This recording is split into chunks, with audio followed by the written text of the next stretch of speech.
The whole world seems to go nuts for the NBA trade deadline, and as the Wizards make a number of moves that seem somehow illogical and logical at the same time, it makes for a good time to remember some recent Redskins moves. Ed. Note, I miss Rich Tandler often, but particularly on a day like this. I know the Redskins traded for Hall of Famers Sonny, Jurgensen and Ken Houston, and I know they got a steal of a trade to acquire Earnest Byner. But I just don't know enough about the situations surrounding those trades. I can't provide the context necessary, so I'm going to arbitrarily only look at trades since 1992. Since 1992, the Redskins have made a number of trades that impacted the direction of the franchise. We're going to rank a number of them below, but one stands above the rest. RG3 Mania. The Redskins gave up a boatload of picks to move up to the second overall selection in the 2012 NFL Draft and acquire Robert Griffin III. The Heisman Trophy winner out of Baylor came into the NFL with a cool nickname and a rocket arm. He tore up the league and everything seemed like it was going to be awesome, forever, right up until it wasn't.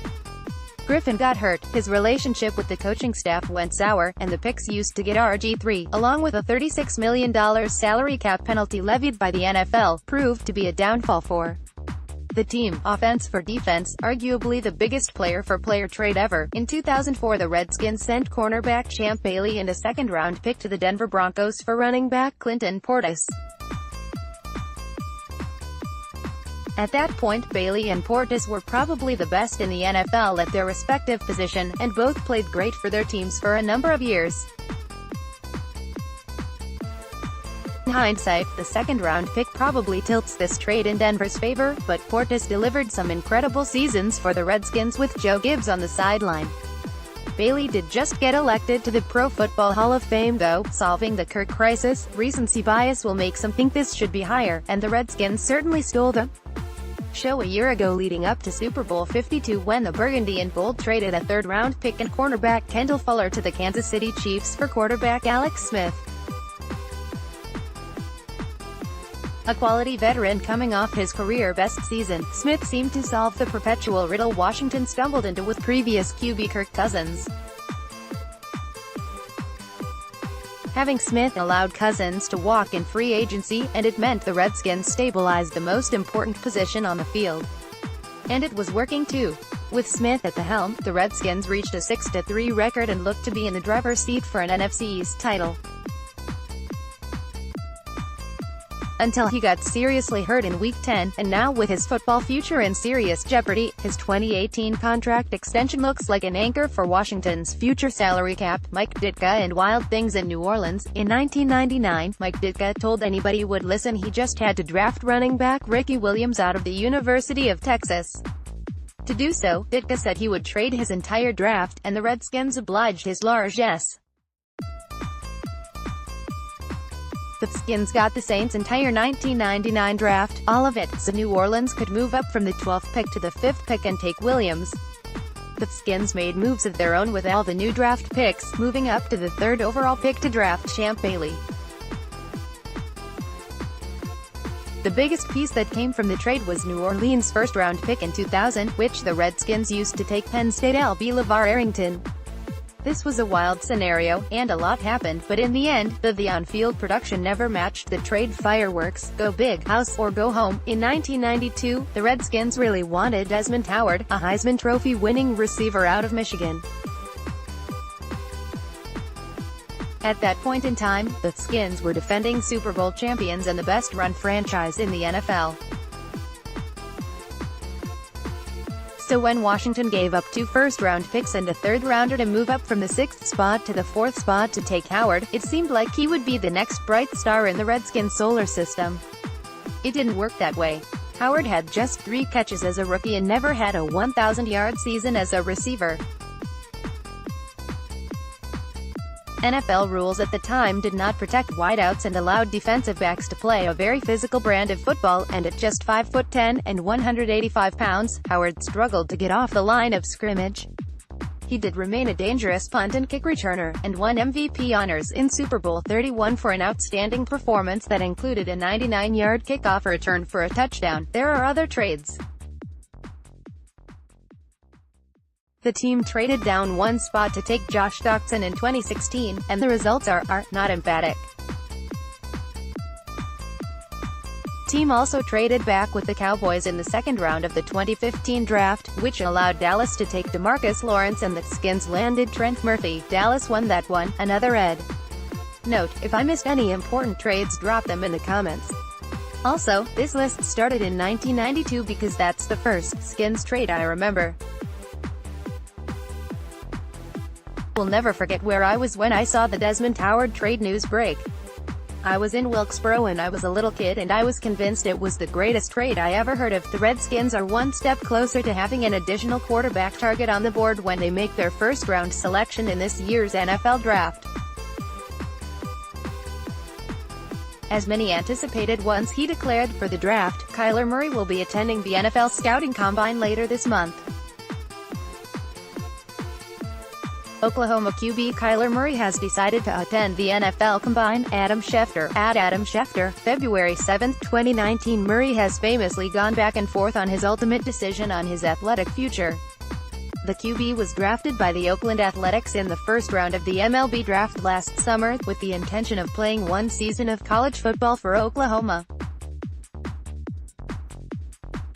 Murray ended up winning the Heisman Trophy, proving himself worthy of pursuing an NFL career as well. Since declaring for the NFL Draft, it seemed like his heart was with football, but he has emphatically claimed he's still interested in both sports. This decision would seem to support the idea he prefers football, as he is supposed to report to Oakland's spring training on February 15, but the NFL Combine begins on February 26 and runs until March 4. The questions surrounding Murray and which sport he'll end up playing are sure to continue in the coming weeks. If he sticks with the gridiron, he could present an opportunity for the Redskins to draft a new QB without having to give up draft picks to trade up. This is just the latest in a long line of twists and turns in the Kyler Murray saga, and for the time being, it looks more and more likely that the Redskins will have to consider him as a viable option. More Redskins news. For the second straight season, the Eagles find themselves in a dilemma with backup quarterback Nick Foles. The difference this year, however, is Foles won't be back in Philadelphia next season. There is another place Foles won't be next season: Washington. Bovada and other offshore sportsbooks put out odds on where Foles would end up in 2019, and weirdly, the Redskins claimed the second highest chances, odds for which team Nick Foles will be on for Week 1 of the 2019 NFL regular season. Bovada: Dolphins 205, Redskins 250, Jaguars 350, Broncos 400, Giants 900, Raiders 1200, Panthers 2000, Buccaneers 2000. Pick.twitter.com/2ep6jovofc. Oddshark @Oddshark, February 6, 2019. One thing to keep in mind with Vegas odds: the point isn't to guess correctly where Foles lands, rather get the most money spent on the guesses. And a number of Redskins fans love the idea of Foles wearing burgundy and gold next season. It's just not going to happen. Sure, the Redskins have a need at quarterback. Alex Smith suffered a significant leg injury last season, and few expect him to play in 2019. Colt McCoy is under contract for this season, and he's a great person and a capable player, but he hasn't proven an ability to stay healthy for 16 games.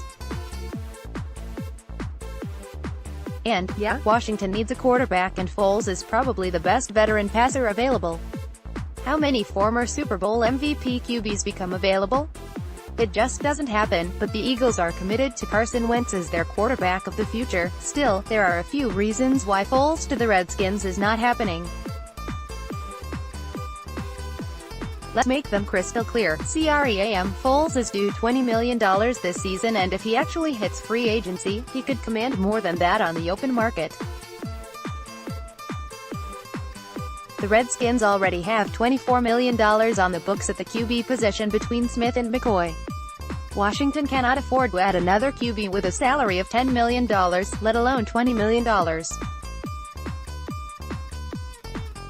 Bruce Allen needs to find cash to fix a number of positions, and the team cannot go past $30 million total at the QB position, and would probably be wise to keep that number lower if at all possible.